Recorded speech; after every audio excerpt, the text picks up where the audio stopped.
guys, today I want to show you this. This young man is 13 years old and has this large cavity on this molar on the lower right hand side. It's what we call tooth number 31. You can also see a wisdom tooth back here. So part of the plan today is to get this tooth out, and then what we want to see happen over time is this tooth will erupt and hopefully drift and move forward in a way that's hygienic and usable for this gentleman in the future. If it comes in part way, sometimes you can do some localized braces just to kind of tweak it and get it in the ideal position. If you look at the other three wisdom teeth, he's what I would call dentally advanced. I always look to see where's the nerve in the lower jaw when trying to determine timing of removal of wisdom teeth.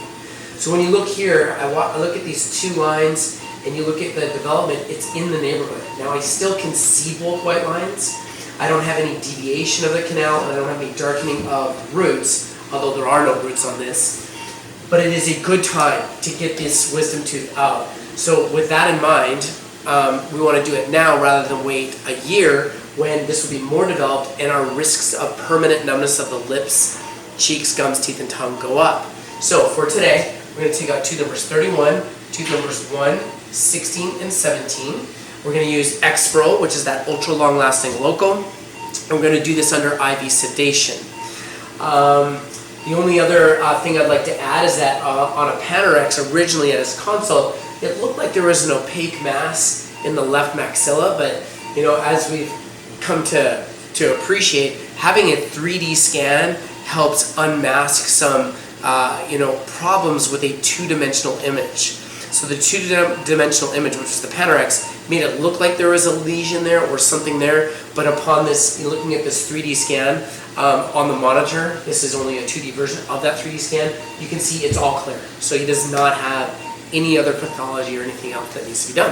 So let's do this thing, let's get this done. So a little local anesthetic here, infiltration, palatal. Now we'll do an inferior alveolar nerve block down here. Aspirate, make sure it's negative. Give some numbing medicine there. And just a little bit of a response. I'm sure just a little bit more ketamine would have stopped that. I gotta tease Cliff a little bit.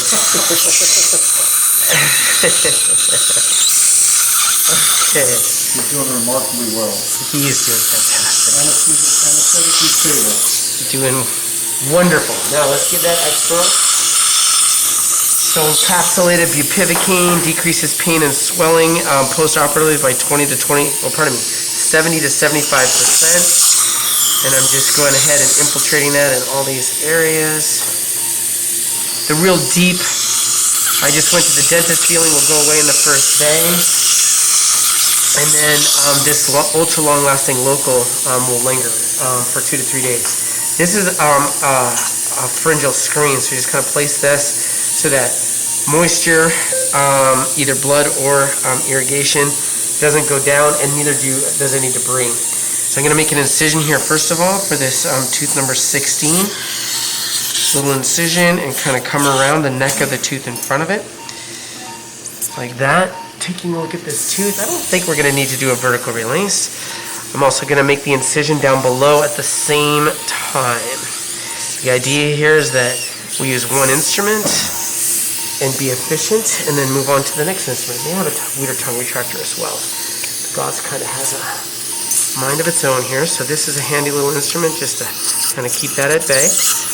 Now, I'm going to use this periosseal elevator to raise a flap in the bottom, just to be able to expose the area where this tooth is. So that's that. Can you see that? Yep. Okay. So there's a wisdom tooth right in there. Now, I'm going to turn them back towards me so I can see. This headrest is very wobbly. Isn't it, Janessa? Yes. Wobbly is as wobbly does. So now just move this tissue back. Right here.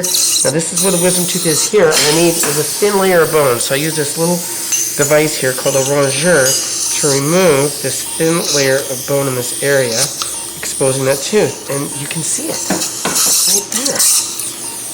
Okay, now I'm going to use this. I'm going to make a little vertical release right here, just to make it a bit easier on that soft tissue. And then I'll put a single stitch in there to close it up. Okay, I'll get a large straight. And then with this fella, kind of get underneath this guy, give it a wiggle, and if it does what it's supposed to, it'll just pop right out. Can you give him 10 milligrams of ketamine and some propofol? So give him a little bit more sedation. You know, he's a redhead. Redheads like to bleed a little bit more, and they actually require a little bit more anesthesia. So far, he's holding true on both accounts. Is that tooth still sitting in there? Yes. Okay, let's pick up that tooth, because the tooth is already out. The molar is already out. Let's grab onto it. We'll set it right over here. I didn't hear if he wants to keep those teeth or not. I think so. Okay. Now, there's oftentimes, especially in young people, a large follicle, which is part of the sac that helps development of the tooth. Suction right in there, please. Thank you. There's some of that tissue. Now we want to make sure that it's all gone. Looks like there's a little bit more right there.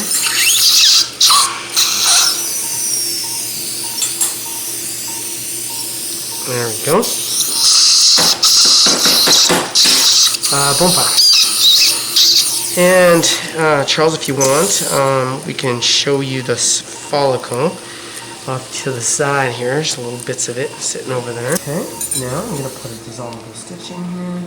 So it's kind of like out is uncover it and then section it into a couple pieces. So we need the hand piece for that. So here we go.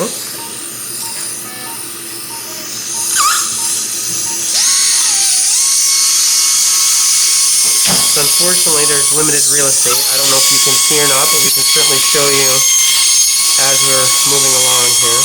You can pause.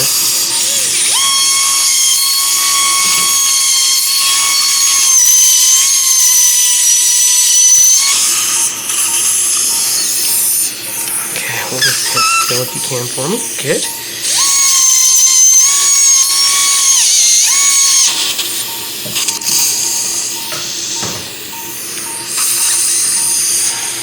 Go ahead and section one, please.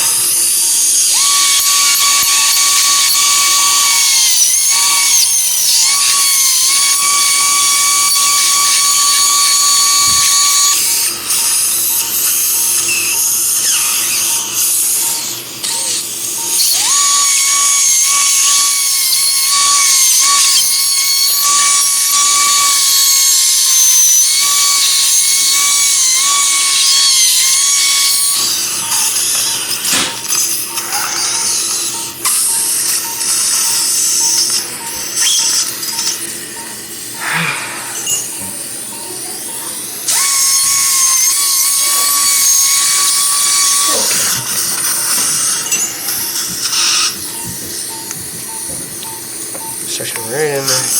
There it comes. Can you see that coming out?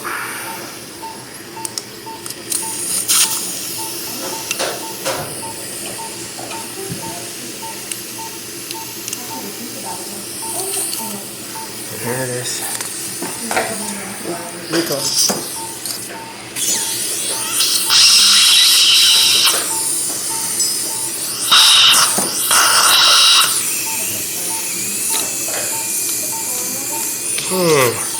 Thank you. I'll get a bump file next.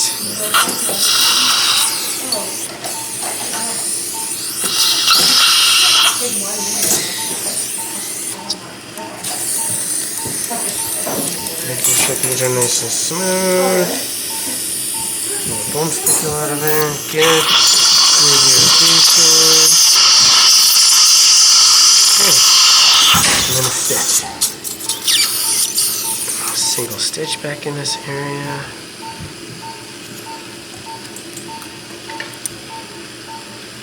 And those two. Yes. This is the tooth, and you can see that the gums and soft tissue have kind of grown right in the center of this guy. So this is the bad tooth.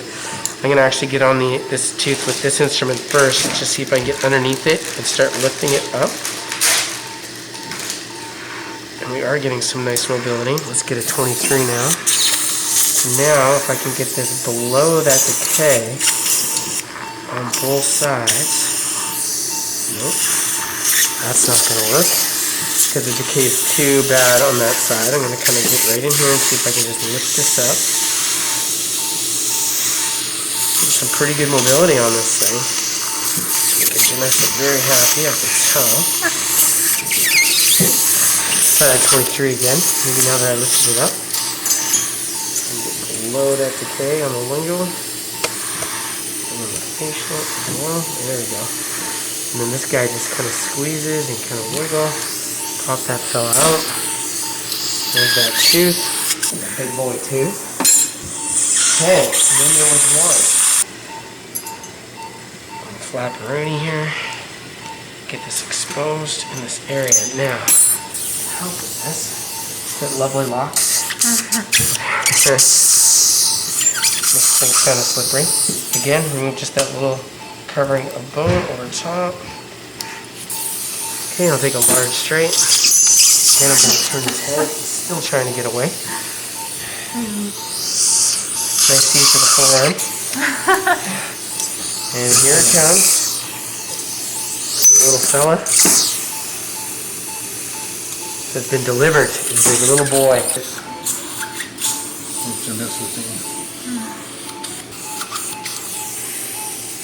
Yeah, my tail is spiked.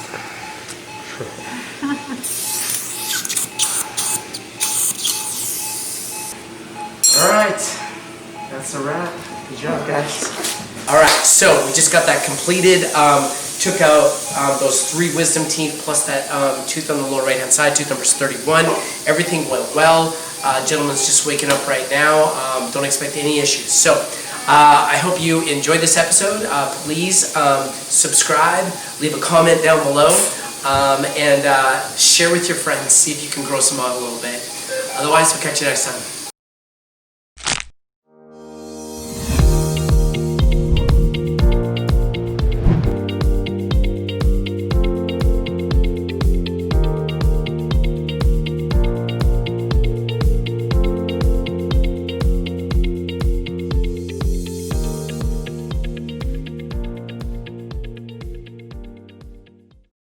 70% overall drop in opioid use.